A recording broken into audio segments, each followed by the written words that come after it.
뜨거운 박수로 다음 세대를 위해서 격려하고 영광을 올려드리겠습니다. 네, 참 감사합니다. 지금 우리는 여호수아서의 말씀을 주일낮에 은혜 받고 있습니다. 오늘 이제 땅 분배에 이르는 말씀에 대해서 은혜를 나누고자 합니다. 오늘 우리 어린이 교회학교 학생들은 아마 이 설교를 잘 들어야 될 텐데 잘 들려질지 좀 걱정스럽지만은 우리 어린이들에게도 하나님 말씀이 들려지기를 주의 이름으로 축복합니다. 아직 그 땅이 다 점령 안 됐습니다. 7년간 전투는 끝났지만은 가나안 땅에 점령 정복할 땅이 남아 있습니다. 그런데 하나님께서는 여호수아에게 땅을 분배하라 이렇게 지금 말씀하시고 있거든요. 오늘 14장부터 이제 19장까지가 가나안 땅 분배에 대한 말씀들을 기록하는 내용입니다. 매우 많은 부분을 성경은 할애하고 있다 그런 뜻이죠. 그럼 왜 이렇게 땅 분배에 대한 중요성을 성경은 말씀할까? 가나안 땅 우리가 전투에서 이렇게 점령해서 차지하는 것 참 중요하죠. 그렇지만 점령한 다음에 차지한 다음이 어찌 보면 더 중요하다 이런 뜻이에요. 그러니까 하나님의 약속이 우리 삶 가운데 성취되는 것 매우 중요하죠. 기도 응답되는 것 중요하잖아요. 그런데 성취된 다음, 응답된 다음, 그 다음이 중요하다. 이것을 지금 말씀하는 거예요. 가나안 전투 중요했지만, 정복한 것 중요했지만, 그 다음에 그 땅에 들어가서 12지파가 어떻게 이렇게 분배해서 살 것이냐. 더 중요한 거 아니겠어요? 이를테면은 고등학생들이 고등학생 때까지 저렇게 어린 학생들이 자라나서 고등학생 때까지 무엇을 목표로 해서 한국은 가느냐. 대학을 목표로 해서 막 가거든요. 대학을 형이 가서 이제 자기가 원하는 대학에 딱 들어가지 않습니까? 너무 좋아하는 거죠. 부모도 너무 좋아하고. 근데 더 중요한 것은 대학 합격해서 그 다음 대학 생활이 중요한 거거든요. 이를테면 우리 청년들이 막 취업을 합니다. 자기가 원하는 그 직장에 합격했어요. 정말 요즘에 취업이 전쟁인데 너무 좋아하잖아요. 부모들도 좋아하잖아요. 그런데 중요한 것은 취업한 다음에 그 직장 생활을 어떻게 하는 이게 더 중요하잖아요. 결혼을 합니다. 결혼. 정말 행복한 시간이잖아요. 정말 복된 시간 아니에요? 결혼. 그런데 결혼 다음에 두 부부가 사는 게 중요하잖아요. 집을 새 집으로 막 사서 들어가는 분들 계시잖아요. 너무 꿈이 이루어졌으니까 얼마나 행복한 순간이에요. 정말 귀한 시간이잖아요. 그런데 그 집에서 앞으로 사는 게 중요하잖아요. 우리가 교회에서 직분 받을 때가 있어요. 직분 받는 거 정말 감격스러운 순간이지만 직분 받고 난 다음에 중요한 거잖아요. 이런 말씀이에요. 한마디로 말하면 성취하는 거 중요하지만 응답받는 거 중요하지만 그 다음이 더 중요한 것들이 있다. 그건 현실적이고 매우 중대한 일이다라는 것을 말씀하고 있는 내용이 바로 땅 분배라는 내용이에요. 자, 그러면 왜 그럴까가 중요합니다. 종종 보면 어떤 일을 우리가 성취하고 난 다음 기도 응답을 받고 난 다음 그렇게 기도 열심히 했던 분이 그때부터는 기도가 약해지는 경우가 있어요. 그렇게 겸손하게 그 성취를 향해서 갔는데 성취하고 나니까 사람이 좀 교만해져요. 헌신했던 성도, 예배 중심에 있던 성도가 점점 예배에서 점점 멀어지기 시작하는 것입니다. 결국은 배은망덕해지고 신앙까지도 버리는 경우가 생겨날 수도 있는 것입니다. 오히려 성취한 다음에 기도 생활을 더 열심히 잘할 수가 있어야 되지 않습니까? 아니, 성취한 다음에 더 겸손해야 되잖아요. 더 예배 중심에 있고 하나님을 기쁘시게 하는 이런 삶이 돼야 마땅한 거 아니겠어요? 그래서 성취하고 응답된 다음이 더 중요하다는 것을 말씀하고 있는 것입니다. 자, 그러면 여호수아, 하나님의 사람 여호수아 땅 분배를 통해서 어떻게 교훈을 주고 있는가? 즉 성취한 다음에 어떻게 할 것인가를, 응답받은 다음에 어떻게 할 것인가를 이 영적 진리로 우리에게 보여주는 내용이 오늘 본문이 되는데 우리가 함께 은혜를 나누고자 합니다. 먼저 1절 말씀을 한 번 더 보시겠습니다. 우리 아이들도 있고 하니까 다 같이 한번 어린이들과 함께 힘차게 한번 읽어볼까요? 시작. 이것은 이스라엘 자손이 가나안 땅에서 받은 기업 곧 제사장 엘리아살과 눈의 아들 여호수아와 이스라엘 자손 지파의 족장들이 분배한 것이니라. 아멘. 자, 여기서 특이한 점이 하나 있는데 그 뭐냐면 지금까지 여호수아서 13장까지 올 때까지 이 이름이 등장하지 않았던 이름 한 사람이 등장하는데 그 사람이 바로 제사장 엘리아살입니다. 이 엘리아살. 더 주목할 것은 엘리아살 뒤에 누가 나와요? 여호수아가 나오고 있잖아요. 여호수아가 지금까지 대단한 인물이었잖아요. 그런데 이 대단한 인물을 뒤로 하고 맨 앞에 제사장 엘리아살을 기록해주고 있어요. 어떤 의미가 있다고 생각하지 않습니까? 그러면 이 엘리아살이 누굽니까? 출애굽기 6장 23절에 보니까 아론의 셋째 아들이에요. 근데 이 아론의 셋째 아들 엘리아살이 누구냐 했더니 민수기 20장 25절로 26절을 보시면 아론의 셋째 아들 엘리아살, 이 엘리아살이 26절에 보니까 아론의 옷을 대신 입는 사람이 되는 것입니다. 이게 무슨 뜻이에요? 아론이 1대 대제사장인데 2대 이스라엘의 대제사장 되는 순간이잖아요. 그러니까 엘리아살은 이스라엘의 2대 대제사장이었다. 이렇게 볼 수 있어요. 거기다가 특별히 민수기 27장 18절을 보세요. 여기 보니까 여호와께서 모세에게 이르시되 눈의 아들 여호수아는 그 안에 영이 머무는 자니 너는 데려다가 그에게 안수하고 그를 제사장 엘리아살과 온 회중 앞에 세우고 그들의 목전에서 그에게 위탁하여. 그러니까 여호수아가 장군 될 때, 여호수아가 영적 또 정치적 국가적 이런 위대한 지도자가 될 때 기름 부어 세우는 그 역할을 한 제사장이 누구냐? 엘리야사라는 것이죠. 그러니까 숨겨졌던 사람이 좀 나타나고 있어요.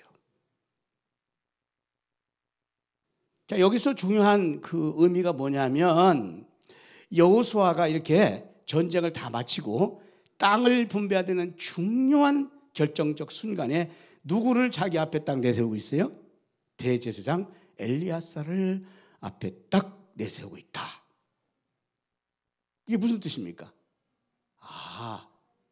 이 대단한 정치적 지도자 여호수아가 영적인 지도자였던 엘리야사를 존중하고 있구나. 신앙의 모범된 모습이죠. 여러분, 우리는 때로는 말이죠, 아주 작은 일에도 영적 권위나 영적 지도력을 내세우지 못할 때도 있습니다.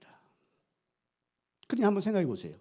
결정적이고 큰 일 앞에 어떻게 영적인 지도력을 존중할 수 있겠는가? 작은 일도 못하는데 결정적인 순간에 쉽지 않은 거 아니겠어요? 자, 한번 다시 생각해 보겠습니다.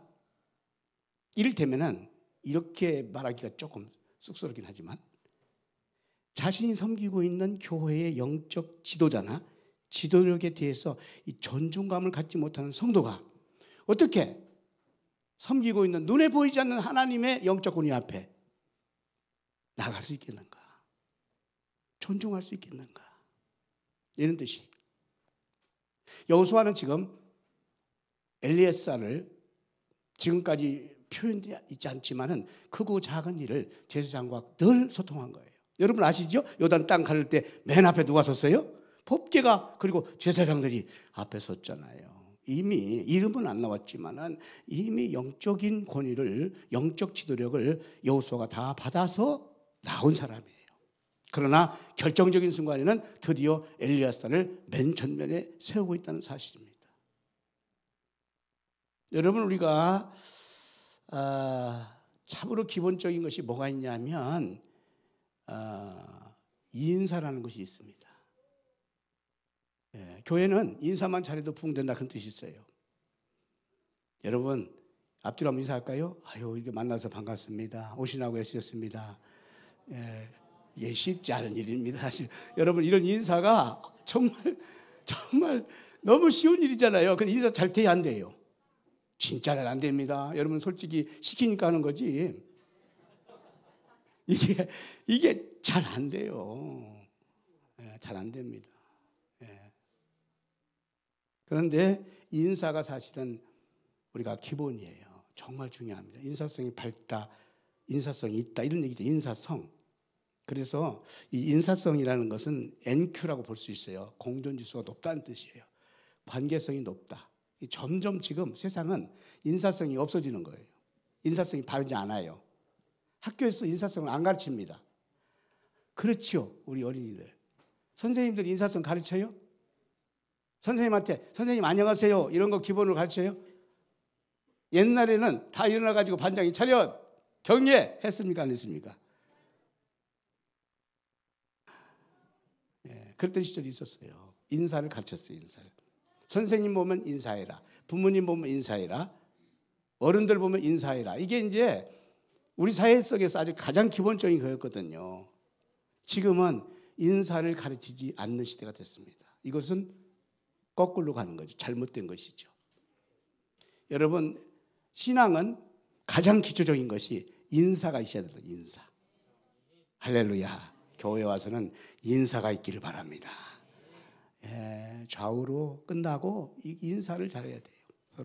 서로 돌아보기를 힘쓰시기를 바랍니다. 적어도 교회에 이제 중직자들이라는 분들 있잖아요. 중직자. 이런 분들은 인사성이 좀 있는 게 좋습니다. 제가 어저께 그 성탄 추리 도청 앞에서 할 때 그때 감동받았어요. 이게 앞에 앉아 있는데 우리 정창수 성도님께서 앞에 왔다 갔다 하시는 거예요. 왜냐하면 저한테 인사를 하려고. 제가 잘 알죠. 목사님 저 여기 왔습니다. 이거지. 여기 왔습니다. 저한테 응원하는 거예요. 격려하는 거예요.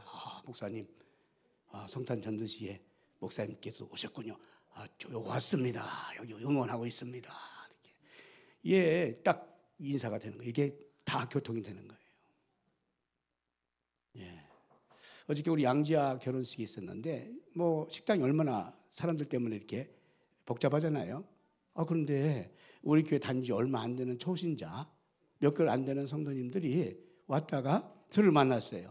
너무 반갑잖아요. 막 다가와가지고 목사님 저희들 왔습니다. 저희도 왔어요. 제가 조금 안타까운 것은 우리 교회 오래 다닌 성도들이 있었는데 저를 보고도 인사를 안 하니까. 아니 물론 어떤 상황이 있을 수도 있겠죠. 그래서 내가 이렇게 헷갈렸어요. 우리 교회 온 지 얼마 안 되는 저 성도들은 다른 교회 다니다가 우리 교회 이사 와서 우리 교회 다니는 분들이에요. 저렇게 인사성이 바르지? 근데 우리 교회 성도들은 중직자인데도 뭐 20, 30년 나오고 신앙생활 했는데도 인사는커녕 이걸 뭐라고? 말을 심하게 하면 이게 있어요. 이렇게. 이거 내가 정말 뭔가 이 목회에 잘못 가르쳤구나. 정말. 편해서 그러겠지 뭐. 자유로워서 그러겠지. 아니 어려워서 그러겠지. 여러 가지 생각하다가 그럼에도 불구하고 여러분 우리는 영적인 인사성이 있기를 바랍니다. 자, 이 여호수아가 영적 인사성을 가지고 있는 사람이에요. 이래야만 소통이 된다는 뜻입니다. 여러분 영적 소통 다시 한번 회복되기를 주의 이름으로 축복합니다. 어떤 냉동회사의 여직원이 말이죠. 출근하면서 경비실에 안녕하세요 아저씨 이렇게 인사해요. 끝나고 퇴근하면서 안녕히 계세요 아저씨. 좋은 시간 되세요. 이렇게 인사를 늘 하루에 2번씩 하는 거예요. 얼마나 이 경비 아저씨 마음이 기분이 좋겠어요. 아주 이게 정말 격려가 돼요. 다른 직원들은 경비 아저씨를 그냥 경홀히 여겨요. 돈 받고 일하는 경비 아저씨인데 뭐 내가 먼저 인사해? 지가 먼저 인사해야지. 뭐 이런 쪽입니다. 그러니까 인사 안 해. 근데 이 여직원은 그렇게 인사를 잘하는 거예요. 어느 날이었습니다. 이 여직원이 냉동 그 창고를 관리하는 여직원인데 점검하는 여직원인데 어떤 냉동 창고로 들어갔다가 문이 닫혀버린 겁니다. 이 닫히면 열 수가 없어요. 깜빡한 거예요. 너무 깜짝 놀래가지고 막 두드리고 막 소리를 치지만은 아무도 열어주지 않습니다. 점점 자기 몸이 얼어갔어요. 그 순간 절망이 왔고 이제는 꼼짝없이 죽었구나. 그리고 조금 지났는데 누가 문을 활짝 여는 거예요. 보니까 경비 아저씨예요. 이 여직원이 깜짝 놀래가지고 아니 아저씨 어떻게 오셨어요? 그러니까 아니 자네가 퇴근할 시간인데 인사하고 가잖아요. 인사 받아야 이 경비 아저씨가 힘이 나는 건데 아니 자네가 퇴근을 안 했으니까 어디 간 거야? 어디 간 거야? 찾고 찾다가 여기 왔다는 거지. 인사 살다가 살아난 거예요. 여러분 아주 기본적인 거 영적 예의 인사가 있기를 바랍니다. 자 그러면 한번 물을게요. 제가 여러분들 우리 아이들이 오늘 우리 어린이들이 교육부에서 통합하고 있는데 우리 아이들이 여러분들 인사 잘하는 아이들이 좋아요? 인사도 않고 휙휙 지나가는 애들이 좋아요? 네. 우리 아이들이 예절 하나도 없고 자기밖에 모르고 이런 애들이 좋아요? 우리 부모님들, 어른들, 할머니, 할아버지들 다 섬겨주고 다 이렇게 양보해주고 다 이런 아이들이 좋아요? 대답을 안 하시고 보니까 뭐 마음에 좀 캥기는 것이 있는가 본데 예의 바르고 인사 잘하는 애들 볼 때 얼마나 한 번 쓰다듬어 주고 두 번, 세 번 쓰다듬어 주고 지갑을 열어가지고 할렐루야 인사를 잘하면 자다가도 떡을 얻어먹는다. 여러분 우리 교회 모든 교육부서들이 인사 잘하는 어린이들, 학생들, 청년 되기를 주님을 축복합니다. 여러분 우리가 교육부서 통합 예배를 오랜만에 지금 드리고 있는데 정말 잘 드리고 있잖아요. 얼마나 이렇게 차분하게 예배이기 때문에 아까 특성도 나는 예배자입니다 이렇게 선택해서 부르면서 잘하고 있어요. 그런데 정말 중요한 일이 있습니다. 이렇게 주일학교 학생들이 우리 많습니다. 주일학생들이 이렇게 열심히 예배를 잘합니다. 그리고 하나님 말씀을 잘 배우고 잘 성장합니다. 그런데요 안타까운 것은 중고등부가 되면은 많은 아이들이 떨어져 나갑니다. 더 안타까운 것은 중고등부를 졸업해서 청년대학부가 되면 더 많은 학생들이 쭉쭉 떨어집니다. 이게 왜 그럴까요? 여러분 이것을 그냥 지나치면 안 되잖아요. 왜 그럴까요? 저는 얼마 전에 정말 이런 심각한 상담을 받은 적이 있어요. 그분께서 저한테 이러는 겁니다. 목사님 제 마음을 통탄합니다. 제가 눈물을 줄줄 흐릅니다. 제 잘못입니다. 아니 뭐 때문에 그러십니까? 제가 어릴 때 제 아들을 제대로 신앙 교육을 못했습니다. 이제 어떻게 하다 보니까 정말 너무너무 안 됩니다. 저하고 말도 안 하려고 그럽니다. 말이라도 됐으면 너무 좋겠습니다. 목사님 어떻게 해야 될까요? 아니 근데 언제 어떻게 그렇게 됐습니까? 이분이 아들이 어릴 때 초등학교 다닐 때 이렇게 뭔가 열심히 교회도 다니고 뭔가 좀 해보고 싶은 것이 있고 그러는데도 이분이 바쁘고 또 때로는 아이 마음이 아니잖아요. 그러니까 괜찮아 어디 가려고 그래 이렇게 하고 아이의 말을 들어주지 않았어요. 그냥 아이는 자기의 어떻게 보면은 그냥 로봇과 같은 존재였어요. 자기 말하면은 그냥 들어주는 존재로 생각했어요. 그리고 아이는 그냥 잘하겠지 이렇게 생각했어요. 거기다가 말도 함부로 할 때가 있었어요. 이렇게. 지금 생각해 보니까 그 어릴 때 이 주일학교만 할 때 신앙으로 잘 인도했어야 되는데 너무너무 안타깝습니다. 그때 함께 교회 나가서 예배 드렸어야 되는데 너무 안타깝습니다. 지금 하려고 하니까 도저히 안 됩니다. 20대 중반이 됐는데 도저히 안 되는 거예요. 여러분 이유가 어디 있다고 보세요?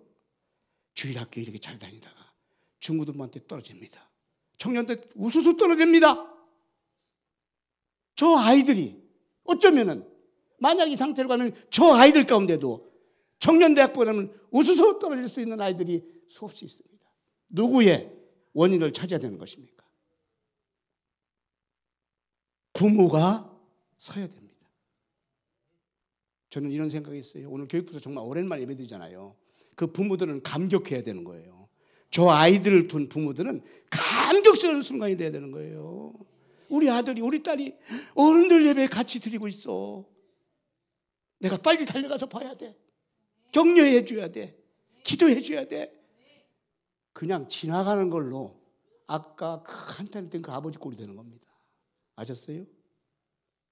그래서 여러분 다 자랐다고 해가지고 나는 관계없어 그러지 마세요. 여러분은 교회 공동체는 다 지체입니다. 우리 아이들을 향해서 그런 마음을 품어줘야 돼요. 그렇다고 너무 후회하지 마세요. 너무 한탄하지 마세요. 지금이라도 늦지 않았습니다. 여러분의 아들, 딸들이 20대입니까? 30대입니까? 안 늦었어요. 지금이라도 최선의 노력을 기울이기 바랍니다. 최고의 기도를 드리기 바랍니다. 할렐루야. 회복돼야 될 줄 믿습니다. 사실은 한국교회 전체가 회복돼야 되고 우리 교회가 회복되기를 주의 이름으로 축복합니다.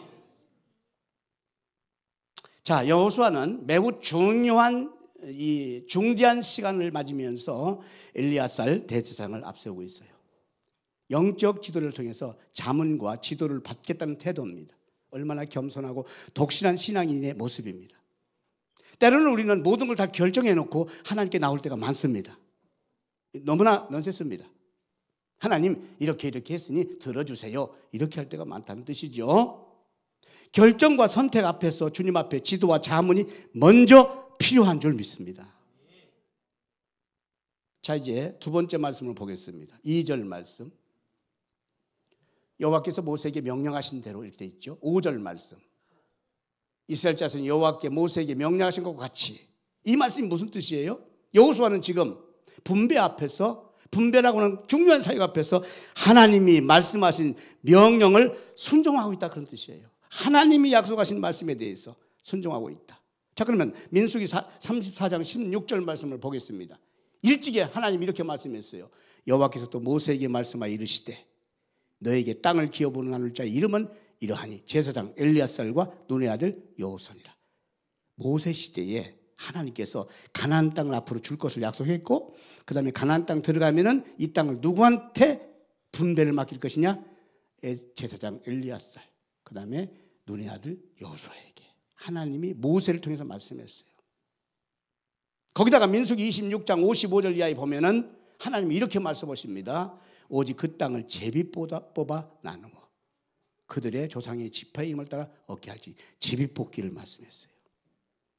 자, 이게 무슨 뜻입니까? 여호수아가 지금 7년 전쟁을 통해서 큰 정발을 올렸어요. 그러면 주도권을 누가 지금 가지고 있어요?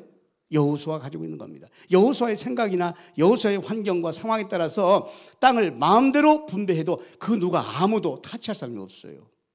그런데 옛날 자기가 모세를 섬긴 그때 하나님 말씀하신 그 말씀을 순종하는 거예요. 그러면 여호수아는 왜 이렇게 하나님의 말씀을, 그렇게 오래된 하나님의 말씀을 순종하는 것일까? 하나님 말씀 순종하는 것이 최고의 안전하고 형통한 길인 줄로 믿습니다. 여러분, 우리는 지금 지식과 정보가 막 판을 치고 있잖아요.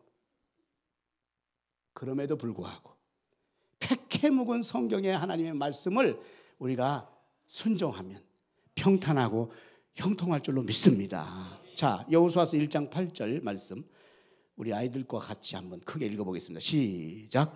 이 율법책을 내 입에서 떠나지 말게 하며 주야로 그것을 묵상하여 그 안에 기록된 대로 다 지켜나라. 그리하면 내 길이 평탄하게 될 것이며 네가 형통하리라. 아멘. 여호수아가 이제 딱 장군이 됐어요. 그때 하나님 주신 말씀이에요. 여호수아야, 앞으로 말씀대로 순종하면 내 길이 평탄하고 형통할 거야. 하나님 그렇게 말씀했어요. 우리 아이들에게 하나님께서 말씀을 주셔요. 어릴 때. 근데 어릴 때 그 말씀을 마음에 딱 새기고 노인 때까지 그 말씀대로 가면은 놀라운 은혜가 임하게 될 줄 믿습니다. 말씀이 우리 아이들을 절대로 세상을 빼앗기지 않도록 지켜주시는 거예요. 대부분의 10대 때 하나님이 말씀의 꿈을 이루게 하십니다. 10대를 깔보면 안 됩니다. 저 10대들을 깔보면 안 됩니다. 저 때 하나님께서 말씀을 주셔요. 그리고 저 10대에 주신 그 말씀이 저 아이들로 하여금 20대에 노력하게 하고 30대부터 펼치게 하시는 거예요. 할렐루야. 절대로 우리 자녀들을 깔보면 안 됩니다. 경홀히 여기면 안 됩니다. 하나님은 저 때에 하나님의 크고 놀라운 약속인 말씀을 주시고 저 아이들로 하여금 그 말씀을 순종하여 평탄하고 형통하게 가도록 명령하고 있음을 믿으시기를 바랍니다. 그래서 순종이 제사보다 낫다. 사무엘상 15장 22절 말씀했어요. 그러니까 예배를 드리는 것보다 사실상 순종하는 것이 더 낫다는 거예요. 그러니까 우리 자녀들을 부모님들이 양육할 때 신앙 좋은 분들 이렇게 했잖아요. 막 무조건 예배로 무조건 예배로. 그게 중요한 게 아니에요. 애들이 중학생, 고등학생 다 떨어져요. 질려요, 애들이. 교회가 질려. 그게 아니에요. 아이들에게 약속 있는 말씀이 들어가야 돼요. 할렐루야. 너가 정말 앞으로 성공하기 원하느냐? 네가 정말 형통하기 원하느냐? 하나님이 너를 지켜주셔야 돼. 얘들이 깨달아야만 되는 거예요. 여러분의 자녀들에게 약속 있는 말씀을 던져주기 바랍니다. 우리 교육부 선생님들이 약속 있는 말씀을 던져주기 바랍니다. 재미있는 프로그램이 아니더라도 좋아요. 이 아이들 하나하나가 하나님의 말씀으로 하나하나 서는 게 정말 중요한 거예요. 그러면 이 아이들 가운데 위대한 하나님의 사람들이 다 될 줄로 믿습니다. 프란체스카라고 유명한 성자가 있잖아요. 제자들이 막 지원해 옵니다. 그날 또 한 명 뽑는 2명이 왔어요. 이 프란체스카가 이렇게 합니다. 저 밭에 가서 저 배추 말이 알지? 배추를 심고 와. 어떻게 심냐면 배추를 뿌리를 하늘로 향해서 심고 와. 아니 뿌리를 심어야 맞는 건데 뿌리를 위로 그다음에 배추 머리를 땅에다 심고 오라는 거예요. 이 선생님이. 그래서 첫 번째 지원자가 이상하다. 우리 선생님이 이 산속에 있다 보니까 실성하셨나? 그러고는 선생님 시킨 대로 안고 뿌리채 심고 온 거예요. 왜? 그게 정상이니까. 정상적인 말이잖아요. 근데 둘째 지원자는 선생님이 시키는 대로 뿌리를 위로 배추머리를 밑으로 심고 왔어요. 선생님 하라는 대로. 누가 합격했어요? 보나마나 뭐 선생님 시킨 대로 합격. 대학교에 가면요, 우리 학생들 대학생 되잖아. 앞으로 대학생 되면은 교수님 마음대로 점수를 줘. 교수님 마음대로 답 줘. 지금은 그냥 너희들이 뭐 있잖아 정답이. 근데 그때는 교수님이 교수님 마음에 들면은 A+, 마음 안 들면 D 이렇게 준다고. 여러분, 선생님 시킨 대로 한 배추 머리를 이렇게 땅에다 묻은 그 학생이 합격했어요. 그리고 불합격한 그 학생이 선생님이 이렇게 얘기했습니다. 자네는 진짜 똑똑해. 자네같이 똑똑한 사람은 내가 가질 수가 없어. 여러분, 하나님 앞에 똑똑한 체 하지 마세요. 가르칠 수가 없다니까. 가르칠 수가 없어요. 하나님 앞에 있는 체 하지 마세요. 배운 체 할 것도 없어요. 가진 체 할 것도 없어요. 하나님이 똑똑해서 감당 못한다고 하는 사람들 많은데요. 세상이 감당 못할 성도가 되시고 하나님 앞에는 배추머리 심으라고 하면 아멘. 왜냐하면 뜻이 있잖아요. 순종을 받다고 그랬어요. 순종하는 것을. 왜? 순종이 제사보다 낫어요. 순종할 때 하나님이 쓰시는 거예요. 순종할 때 승리할 줄로 믿습니다. 지금 여호수아는 얼마나 똑똑하고 얼마나 대단한 장군이고 정치의 최고의 지도자지만 하나님 앞에서 순종하는 거예요. 말씀대로 순종하는 거예요. 최고의 지혜로운 하나님의 사람이 된 줄로 믿습니다. 저와 여러분이 오늘 또 다시 한번 겸손하게 모든 일이 잘 됐습니까? 성취됐습니까? 이루어졌습니까? 그러면 그럴수록 더 하나님 말씀 앞에 겸손히 순종하고 기도할 수 있는 우리 교회와 온 성도와 제가 되기를 주의 이름으로 축복합니다. 할렐루야. 자, 이 시간 간증 시간입니다.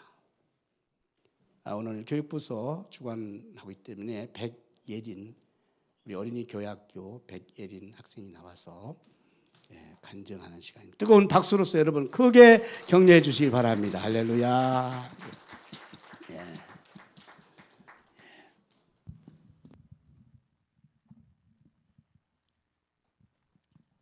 안녕하세요. 저는 매주 교회학교에서 즐겁게 예배드리고 있는 하늘초등학교 3학년 백예린입니다.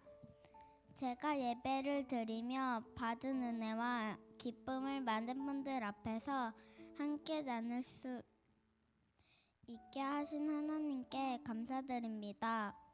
제가 작년 1월 평안하고 든든한 교회에 처음 왔을 때에는 어색하고 쑥스러웠지만 매주 친구들, 선생님들과 즐겁게 찬양하고 맛있는 간식도 먹으며 교회에서 예배드리는 시간이 즐겁고 매일 기다려졌습니다.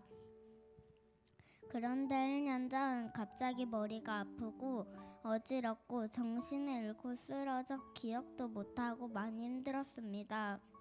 병원에 가서 뇌파 검사를 받았는데 의사 선생님께서는 제 머리에 번개 공룡 친구가 가끔씩 찾아오는 거라고 설명하셨고 그 병을 뇌전증이라고 불렀습니다. 부모님과 저는 무엇을 어떻게 해야 할지 몰랐는데 그때 오정설 목사님, 사모님, 많은 권사님들과 집사님께서 많이 걱정해 주시고 중보기도 해주셨습니다. 또 가족들과 집에서 가정예배를 드렸습니다. 그때 교회 학교에서 워십 찬양단이 생겼는데 저는 찬양하는 게 즐겁고 찬양할 때는 머리 아픈 것도 없어지는 것 같아 워십단에 들어가게 되었습니다. 앞에서 몸 찬양하는 게 떨리기도 했지만 교회 어르신들께서 많이 칭찬도 해주시고 용기도 주셔서 즐거운 마음으로 할 수 있었습니다. 또 집에서 계속 가정예배를 드리며 하나님께 얼른 제가 나아지고 건강해지게 해달라고 기도했습니다. 그렇게 지내면서 쓰러지거나 두통 증세가 점점 나아졌고 올해 여름방학에 병원을 찾아가 다시 뇌파 검사를 받았는데 의사 선생님께서 뇌파가 정상으로 보인다고 말씀하셨습니다. 물론 약은 좀 더 먹어야 하지만 우리 가족 모두는 제 뇌전증이 모두 완치되었다고 믿습니다. 엄마 아빠는 이 모든 것은 살아계신 하나님이 하신 거라고 말씀하셨고 우리 가정에 그리고 저의 삶에 아주 큰 간증이 될 거라 하셨습니다. 저도 하나님이 저를 얼마나 많이 사랑해 주시는지 느꼈고 정말 감사했습니다. 저는 앞으로 교회에 다니지 않고 예수님을 모르고 사는 친구들에게 저의 이야기를 들려주며 전도도 하고 저처럼 몸이 아프거나 마음이 아픈 친구들이 교회에 와서 찬양도 하고 말씀도 들으며 예수님을 알아가는 친구들이 많아질 수 있게 하고 싶습니다. 또 엄마처럼 어른이 되면 찬양장과 성가대도 하고 싶습니다. 군인인 아빠를 따라 이사를 자주 다니게 되어 앞으로 어느 교회를 가더라도 예배드리는 것이 가장 즐겁고 감사한 시간이 될 줄 믿습니다. 그리고 앞으로 어려움이 있거나 힘들 때에도 더 즐겁게 찬양하고 기도하고 예배하면서 예수님을 사랑하는 어린이로 지내겠습니다. 감사합니다.